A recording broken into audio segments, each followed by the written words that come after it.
It's time now for your WCPO Insider Report. We know Cincinnati's Music Hall is undergoing a huge renovation, but there's more to the construction than just making the building look better, making the music sound better. WCPO.com reporter Lucy May joins us now. And Lucy, you took an exclusive tour on not the things that we may notice specifically, but the things that are incredibly important to people with accessibility problems. Right, exactly. One of the things that the planners and the architects who are working on the music hall renovation really wanted to focus on was making the building more accessible. And this is for people with mobility issues, people who use wheelchairs either all the time or for venues like Music Hall.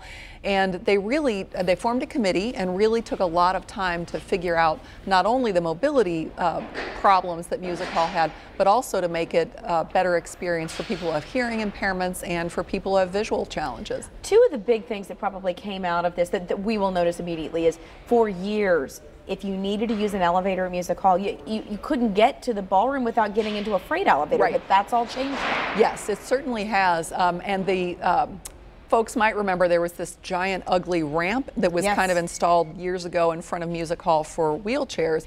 Now they've really made some huge changes. The architects have figured out the one spot in the Music Hall venue where they can put two high-speed passenger elevators, which will go to every floor of the structure, which is a hard thing to do because Music Hall is actually made up of 3 different buildings that are all kind of squished together and connected in these crazy ways.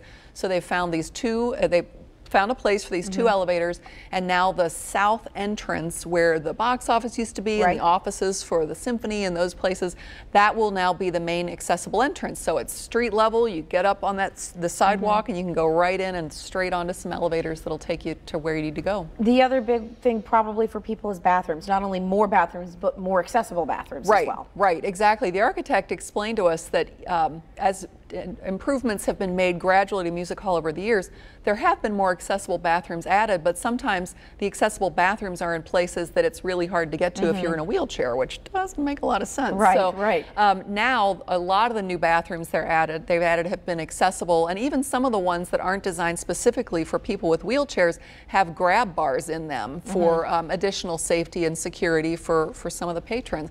And this is important information for us and the sisters who are watching.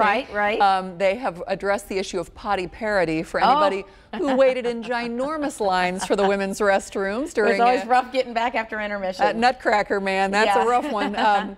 They've added a lot more women's restrooms, so they've tried to address the issue of potty parity while they're taking care of these accessibility things. Lots of things going on there at Music Hall, and still scheduled to open in September, so we'll see how that goes. You can read much more about all of the renovations happening right now on Lucy's article on WCPO.com. Thank you. Thank you.